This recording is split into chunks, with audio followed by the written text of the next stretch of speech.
This house was much, much larger than the other two houses on the block. The reason being was that it was owned by the person who built it. This was a successful builder in the locality, and that was what he did. He built houses for his life work. And finally, his last house, where he was going to retire to, where his family were going to live, was this house here. So it was the epitome of his structural ability. He bought the plot, put in two houses on the plot that were average size but luxurious at the same time, and then he had an extra wide thatch house for himself. So you can see the contrast there, and the quality of these houses was just amazing, and he did a really nice job on them. And they're unusual because they're not Victorian and they're not Edwardian. They're neither one or the other. And I think London's full of different houses and interesting houses, but I think this has got to be one of the most interesting and unique houses, certainly in the Clapham area. Okay, so here we have the side of the house. The door was on the side of the house, and it was very, very complicated for people because you'd say you lived on 88 West Side, which is the road that runs along here, and in fact the entrance is on Wakers Road. You can see all the different windows there, and Barnaby's just locked out everyone from the house, which used to happen an awful lot. The side door here was always open, and it just had a brick against it, and people would open up, push hard on the side door, and the back door was never locked.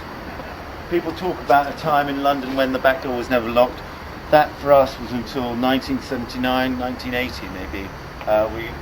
We would never shut the door. The back door was always open, and we never had any problems at any time. The house was bought in 1952. The house had been up for 52 years. It was built in 1904. My parents moved in 1952. My mother bought the house for £8,000, for £12,000, and the British Medical Association gave her a grant of £8,000 to buy the house. So it was just £6,000 to buy the house, and she wanted to fill it with children, and that's exactly what she did. Take your mind back to 1952. A Jaguar or a Rolls Royce sweeps into the garage and parks. Nice space, looking a bit tired now. This garage has been through the family. Anton with his spray paint spelling out Norton, a name that you most probably don't even know about, the Norton motorcycle. He would keep his tools in here, in the wooden cabinet, and work away. I remember getting an electric shock from this when it finally gave out. There's a plug socket there, and a little red light warned you that the electricity was on, so you had to be very careful about putting your fingers in the sockets, because you could get a very, very nasty electric shock. And then we'll take you inside and have a look at the rest of the house, but this would have been the first point of contact for many people who visited the house. My father was obsessed by cars, and the best cars, and he would want to take the people in, not through the front door, not through the back door, but through the garage. And we'll stop there and we'll take you through. My father and my mother were divorced, and my father, the only thing he left behind, he took the Rolls with him, but he left behind a Jaguar, and we had a wonderful time as children playing in this carport in a broken down old car. The tyres were flat, the sunroof was leaking, and here, this was our amazing playground for us. We were James Bond, we were Simon Templar, the Saint, we were all sorts of people, and we drove everywhere, literally everywhere. And the Jaguar was in the garage until we were well into our teens. We certainly didn't drive it then, but we got used to the feel of walnut trays and leather seating, and the smell of leather was absolutely fantastic. But it was just a big Jaguar playpen. Come through to the house, and we'll go past the benches.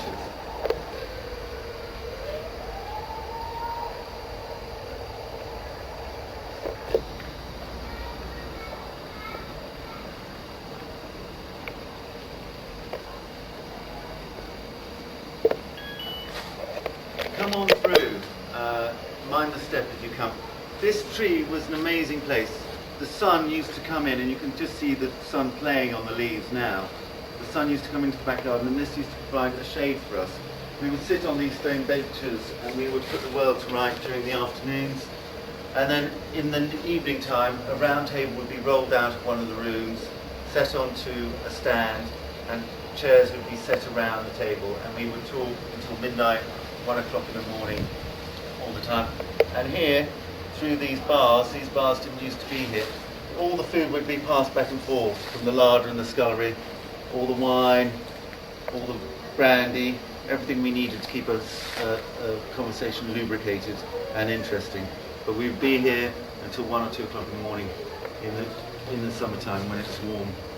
Come through the French windows, and you can see where we also spent a lot of time eating.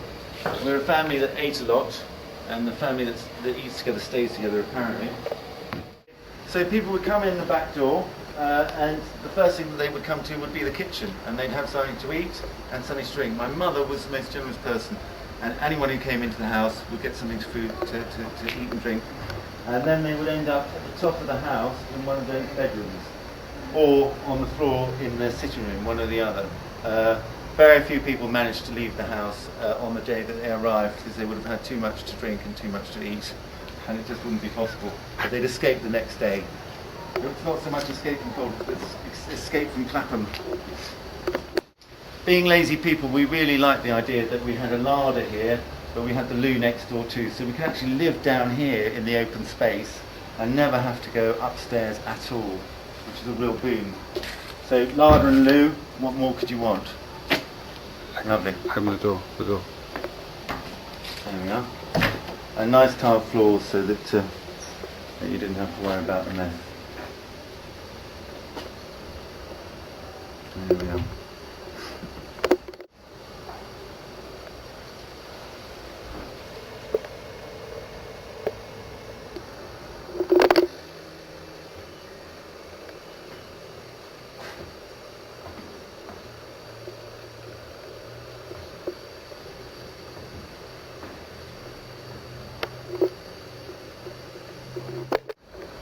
Right, so this is inside and outside.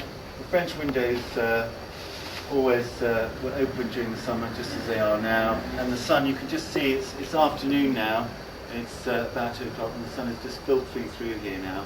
And in the evening, the sun would really light up this area, and the whole wall would become white with sun. It was absolutely terrific. Very shaded, very sheltered area.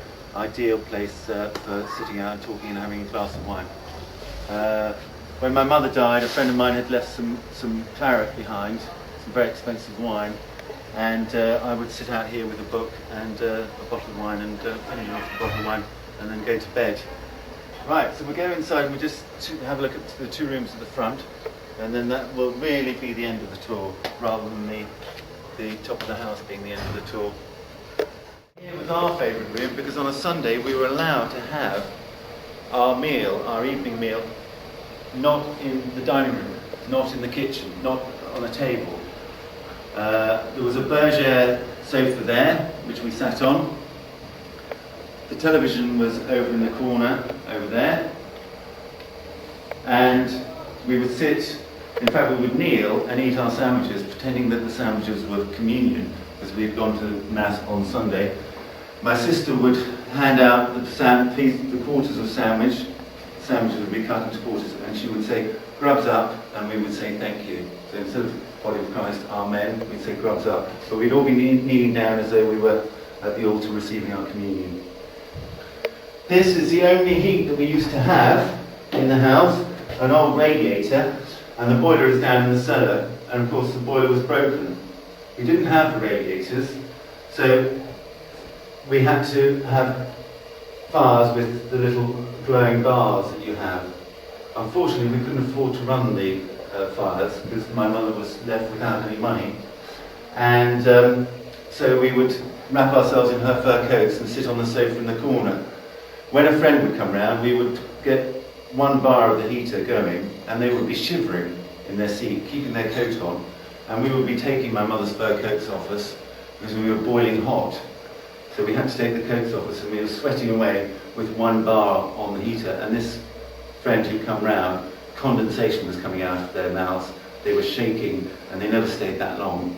Come on through to the lift shaft. This is an amazing feature of the house. Hello, Auntie.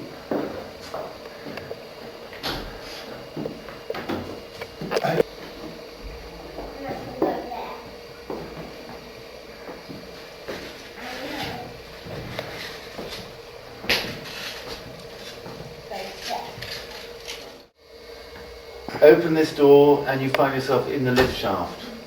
There you go. The only house I know that has a lift shaft that is in fact a cupboard. A friend of my mother's got very drunk one night and she went to collect her coat from the coat cupboard and she fell down onto the floor, bringing with her a pile of coats. She was buried underneath and all we could hear from inside the cupboard was the cry, "Joe, Joe, help me, I've fallen down the lift shaft." So from now on the cupboard became the lift shaft. So there you go, one of the family watchwords. So I'm closing the lift shaft and we're going to go down to the cellar to have a look at where I used to dig coal. I used to be a bit of a miner in my miner days. When I was a miner, I did some mining. Come with me, through here.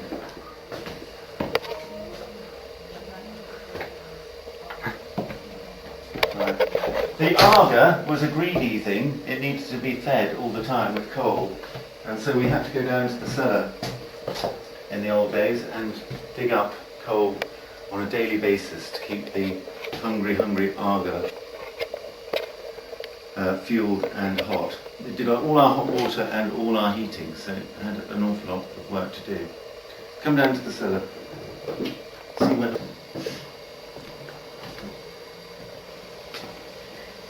Yeah, as you come down the cellar, you'll see these shelves on the side. You might want to stop and pause. This is where all the chemicals and all the medicines were kept by your grandmother, who was an apothecary. That is, she made her own medicines. And the company that they first started, your grandparents, was called Trinity Pharmacy. And they had 3 chemist shops in the Wandsworth area. And all the chemicals were stored here. Come down into the cellar, you can see the old boiler here, which was used to heat the water way before our time. We never even used this boiler. It was a rusty old bundle of metal even in those days. But we did have one job to do, and that was to come through here in our slippers.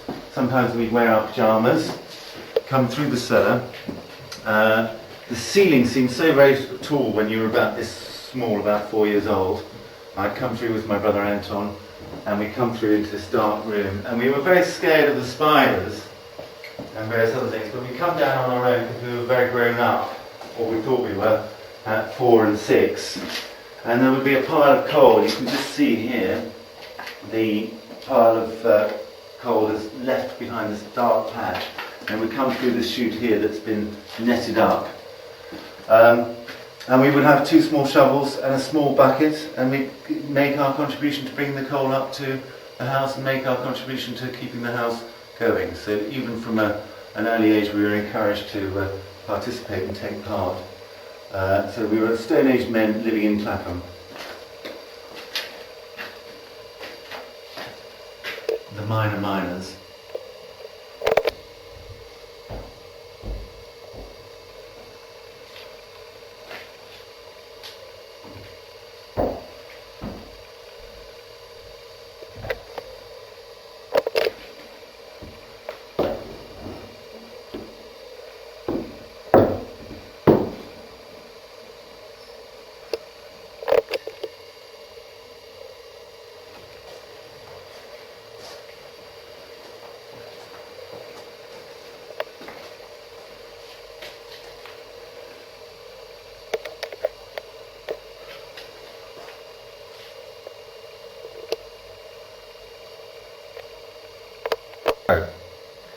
The kitchen was the heart of the house. Where this pile of boxes is, was the kitchen table, and the kitchen table was where we had all our meals, breakfast, lunch and supper. It was the heart of the house. And the reason being was that we had an old yellow coal-fired Arga that would keep us warm. And we also knew that there wouldn't be too much of a draft coming in through this big window here, because it was above our level, so we wouldn't get too much of a draft. And there was a double doors over there in the kitchen. There's 2 doors to seal in the heat between that. And this was where the boiler was. There's still a boiler there, but we had slats in here and what you call an airing cupboard. And all our clothes would be very, very warm. And I can remember coming down in the winter time, and Nora Wilts, who used to get us ready for school because my mother was working, Nora Wilts would get me to sit down, and I would have to put my clothes on here, and she would sit me down in a chair by the kitchen table. I'd have some porridge, and then she'd go to the airing cupboard and she'd get out some very warm clothes and put them on me. This picture here is an amazing piece of work that my sister Georgina did when she was 14. It was raining one day, and she just asked my mother whether she could paint the walls. And being my mother, she said she could. And Anton went to Australia, and he went to see some clairvoyant of some sort. And the clairvoyant said, "I see a man with ginger hair and a beard, and he's looking after you all." And it wasn't until Anton came back he actually made the connection between the picture here and what the clairvoyant was talking about. So there you go, life imitating art, some sort of connection. He has a benign face, I think. He looks almost Indian in appearance, so perhaps he could well be the spirit of the house, 88 being a very auspicious number in China. If you spin round, you can see the servants' bells here, and we've got the front door, the tradesman's entrance, which is at the back there, the drawing room, the dining room, the morning room, the bathroom, and bedrooms 1, 2, 3, 4. So that would be 4 of the bedrooms would be used by the householders, and the other 3 bedrooms would be used by the servants of the house. So clearly a house that was owned by some wealthy people, as is testified by the white tiles here, and the double door here, and the beautiful finishing. This is all original. The original door handles. There's a little hole even that they've gouged out, so that the door will be flush, and it's white on one side, brown on the other. Servants one side, the owners of the house on the other. Shall we go through it?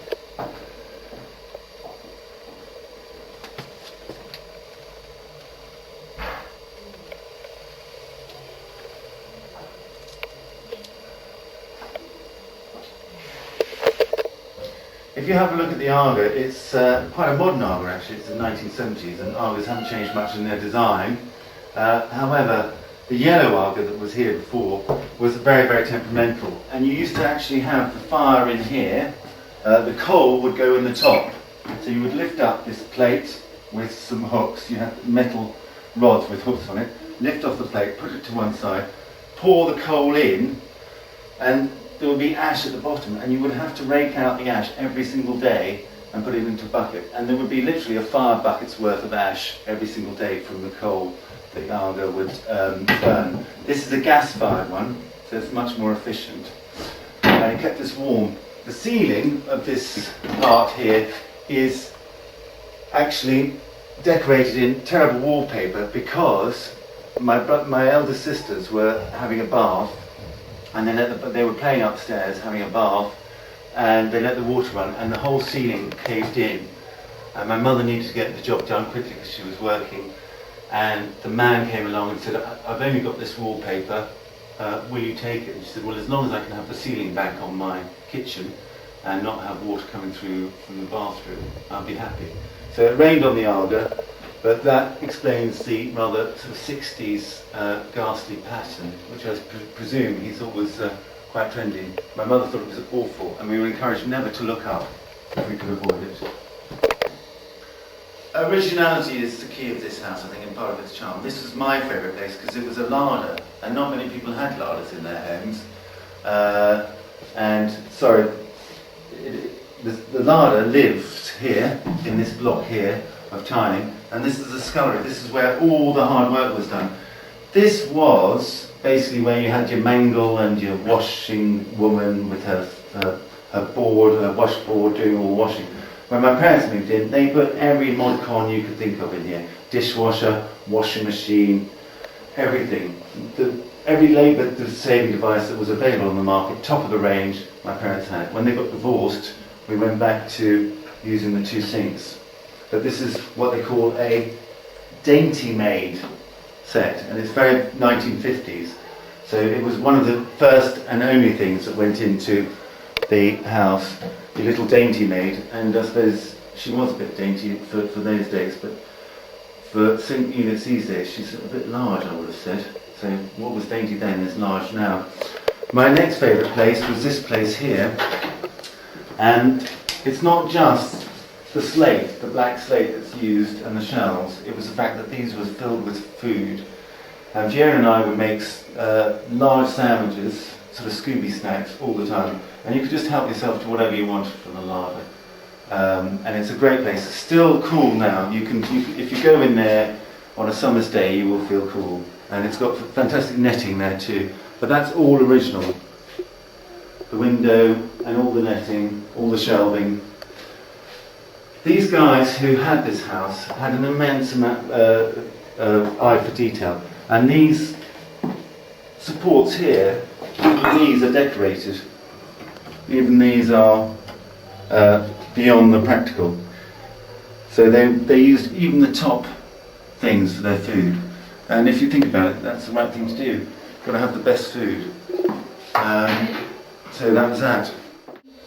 Right, so we bypass the lift shaft and we take the stairs, because we don't take the lifts, we take the stairs because it's healthier.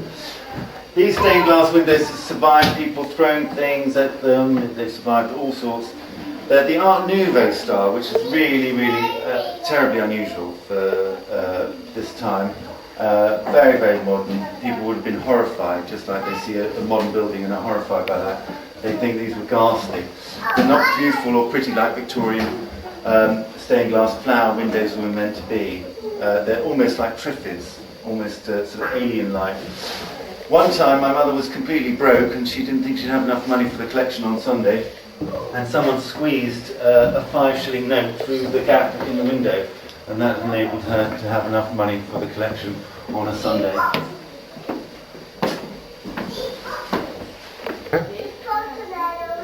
So you come up the stairs, and that was the prayer that we used to say on our way up to bed. We didn't actually, but we normally used to nod to Jesus on our way up to bed, because that's what Catholic people do. And then these banisters, when I was small, they seemed so huge. And I remember coming to a point, maybe when I was about 10 or 11, thinking that I'd really grown up. Not only was I in double figures, but also the banister no longer seemed to be so large. It was a small dwarf. So I think I was bigger than that. We used to love this landing being up here, because it was a bit of space and you could spread out your cars and toys and everything like that, and we'd be having a lovely time. And also this was a very, very good place to hide during hide and seek, the cupboard under the stairs. And if someone found you there in the cupboard under the stairs, then you'd use the cupboard in the landing to hide in as well. So we had plenty of places to hide, and music played a lot in the house. So we don't mind Barnaby making music as we go around, because it's symbolic of the house. The banisters, I love the banisters here. The design is just absolutely amazing. The squareness, the clarity. Again, what makes this house unique is it's not Victorian and it's not Edwardian. It's between the two. It's got influences of both eras, both times. It's got the clean simplicity of an Edwardian house, and yet the wonderful, wonderful feeling of a old-fashioned house. It badly behaved, but because my mother had been moved upstairs as well. Here, on these stairs, we used to play with our cars, and we would send a car, we would send a car down there, and it would fly down onto the shelf, and then fall off onto the floor. And we would have two cars here, and we'd race them down. My mother had a cage here because she was worried that we might fall out of this window here. So she kept that one open, but she locked the bottom ones. Because if you stand there, like that, this is a Michael Jackson moment, I'm holding you very tightly, but you could open that window and fall straight through, and nothing would stop you. So that's why she had that. Shh, one at a time. A cot will stop you. Yes. That's Okay. what it will do to babies. So listen to this wind chime here. We always knew it was a windy day because the wind chimes would go. Come in and have a look at the loo here with the cistern, old-fashioned cistern, the final flush. There you go. You don't get a flush like that anymore. Sometimes you have to give it a bit of encouragement when you go along. But there you go. And look, this is the original seat. There you go. They don't make them like that. It's actually not the original seat. That's a replacement for the wood. But again, the tiling is fantastic. This is my favourite place. Well, the loo was my favourite place. My second favourite place is the bathroom, because you've got this wonderful big bath. Fiona, Anton and I would all have our baths together in here, and you know, we can make as much mess as we like, because all the, well, that's a bit dusty, all the water would just roll off these beautiful tiles. And I know that the people who moved in here won't necessarily think that these tiles are particularly nice or will want to particularly keep them, and it's a bit of a shame really, because an awful lot of effort was put into creating these rooms, and it's all going to go. Never mind, what can you do? What can you do? This is marble here that the bath is set on, so this is a solid slab of marble, and my mother always said there's only one way you could get this bath out of here, and that would be through the window or smashing it up. So I think perhaps that this bath, not only is it original to the house, but I think it was put in before the wall was put in, or before the window was put in, because I think I'm right in saying that you actually wouldn't be able to get the bath through this narrow gap. So they might well have put the bath in as they were building the house. So you talk about original features, that's an original feature.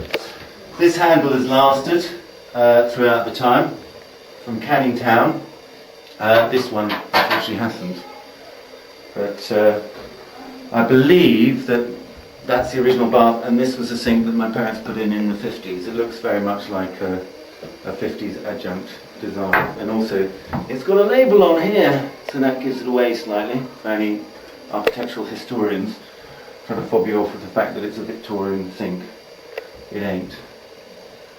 So we've only got another 6 rooms to go, and then the story of 88 West Side will be well and truly over. Leaving the bathroom onto the landing, where Barnaby's not picking his nose, we come to the loft, and we can't get into the loft unfortunately, but it's a very big space, and here, against this wall, your grandmother used to have her wardrobe. Yes, we could go through into my parents' room, which I think is my favourite room in the whole house. The fireplace, I think, is superb. It's very, very simple. It's got the classical design on it. It's got the latticing there, and it's obviously the pink fireplace.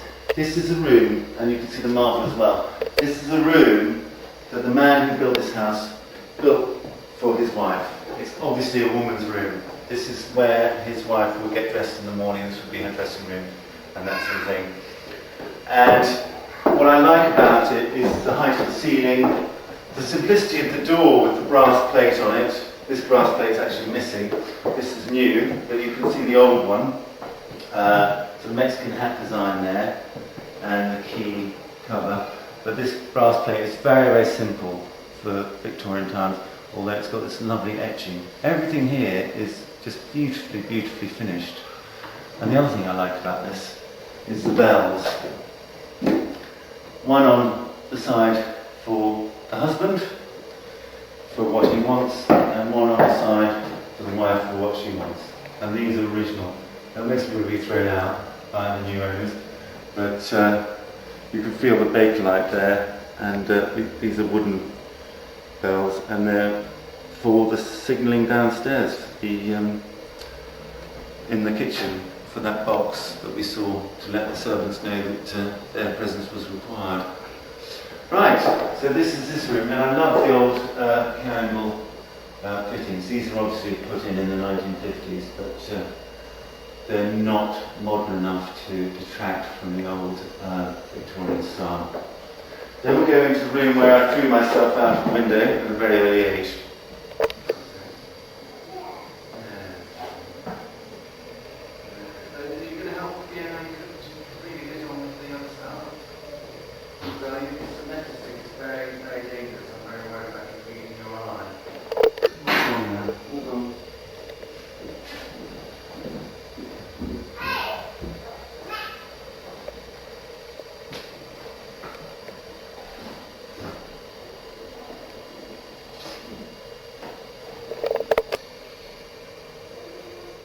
this was a spare bedroom. We never had anyone in here.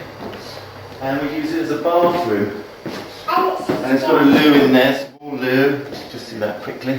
Why is it spare? And it was a spare room, and this was where we kept all our linen. That's where we kept all the things for the bed, the blankets and the sheets and all sorts. Should we put you in there? Let's put you in there, blanket boy. There you go, you're a little blanket now. A little sheet, and we'll get you out when it gets cold. Good stuff. Come on, come out, you little boy. Ah, little blanket boy. There we are. And this was my mother's project. And I think in here was the tanking. Well, in there. So this is the original ironing cupboard. myself. You might hurt yourself. These. But I might fall down the I won't let you fall down. Come on, let's go and see where your grandmother used to live. And if you come here, actually, it's quite interesting because this is an original label from one of your grandmother's medicines. Because in those days, doctors used to make their own medicines. Why? Well, because there weren't chemist shops, and that is Trinity Pharmacy, and that's the first company that your grandmother and grandfather had. Oh! They came over here as doctors, and they started up their first company called Trinity Pharmacy. But why did they stop us? Why did they stop that? Well, your grandfather decided he wanted to go into pubs. So after having 3 chemist shops, he started to buy up pubs. Can I do that? You can. This is the old heater. Pull that, and a bar around there would start glowing. So that was the main light, and that would be the heater for the thing. Now, have a look down here, because ours is the tallest house in the street. Ours is the biggest house in the street. And we've got a flagpole there, and apparently, according to one of our neighbours, my father used to hoist the Irish flag on that flagpole.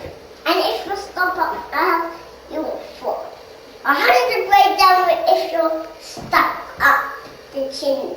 That's right, and you can see down there the garage and the flat roof of the lean-to, and also the roof of the scullery and larder. So we'll let David get in there and have a look at that if he wants to.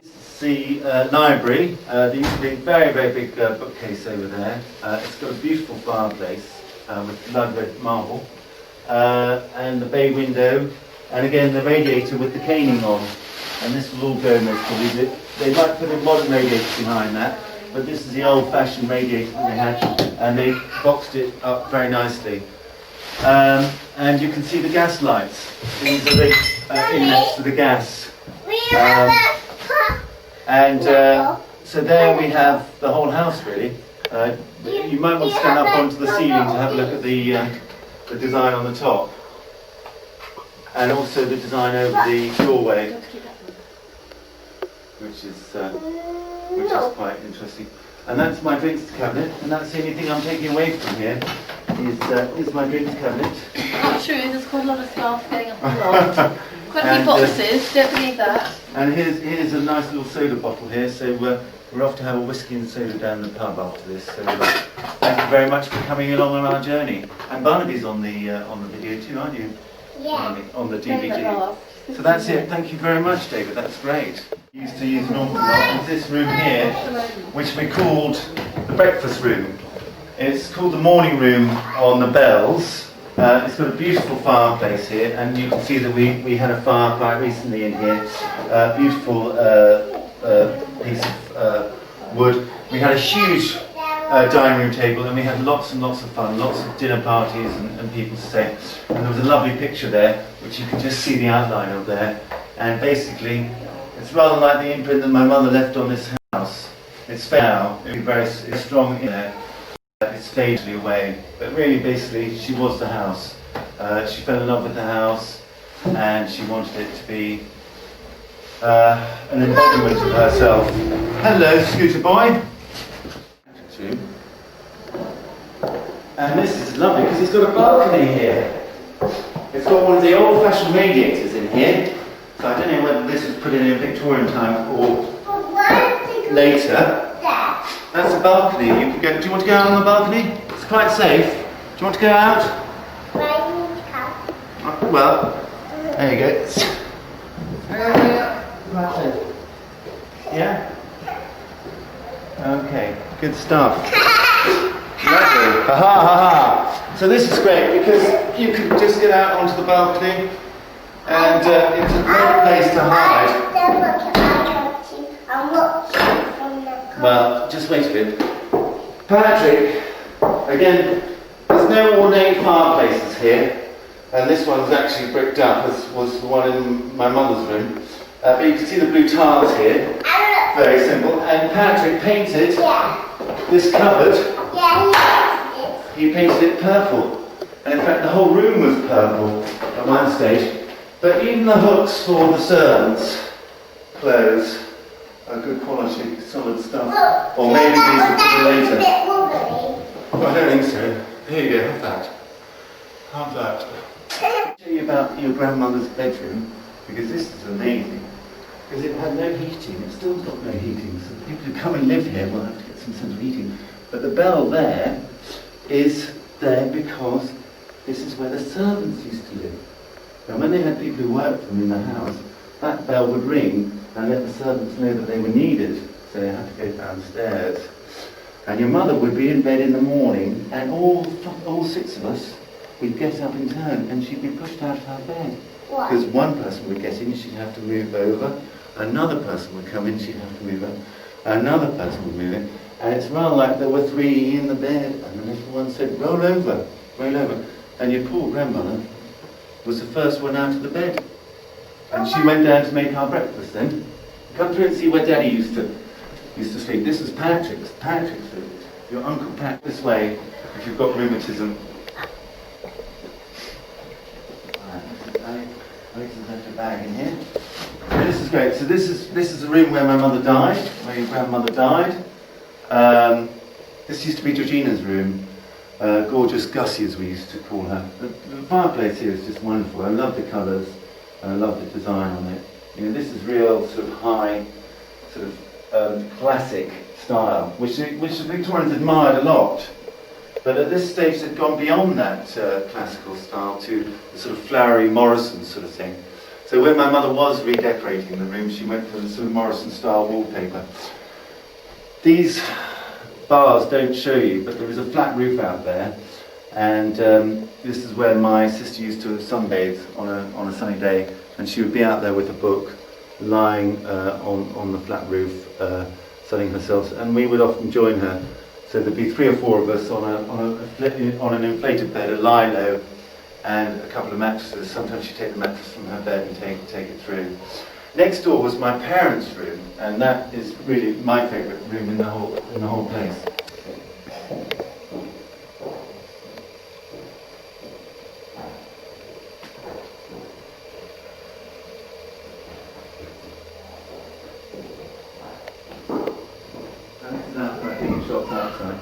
From my parents' room, it was a short walk to Fiona's room, and we called this the nursery because this is where we used to be when we were children.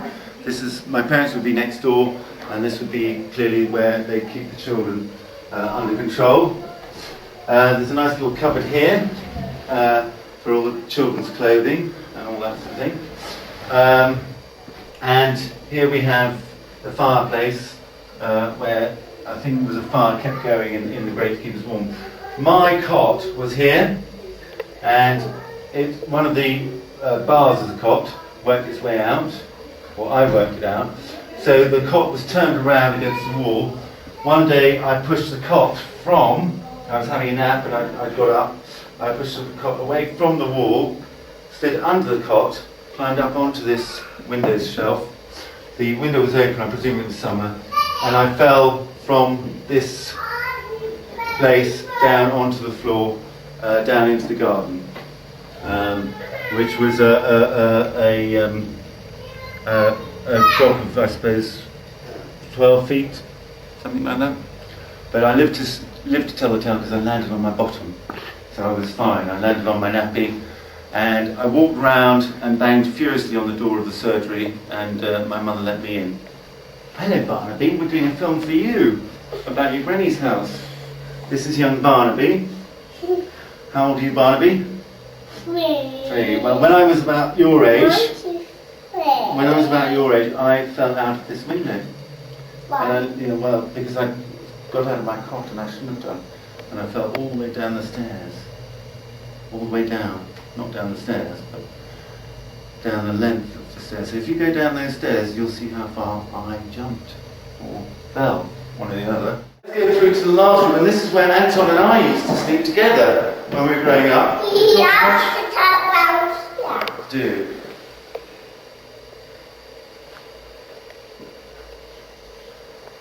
Good boy. Okay, come and see Anton and Daddy's room. This is where I used to sleep when I was a baby. And Anton decided he wanted to turn it into a pirate's cabin, into a captain's cabin. So he got this very, very cheap wallpaper that looked like wood. And he put it up all on his own. Anton was very, very good at making things. Very, very good at making things. And this is where we kept our clothes in the clothes cupboard here. But this fireplace is very, very simple because this was a fireplace for the servants. And it was very small. And if you go downstairs and have a look at the other fireplaces, they're much bigger because they were for the important people in the house, not the servants. And the servants just got a small fireplace and small lumps of coal. And there's a story called The Christmas Carol, and it's all about this man who gives a small amount of coal to the people who work with him, and he has all the coal that he wants on his fire so he can keep warm. There you go. So he's not very nice to the poor people. Why? He just wasn't. Why? Well, he wanted to stay warm himself, but he didn't want them to stay warm.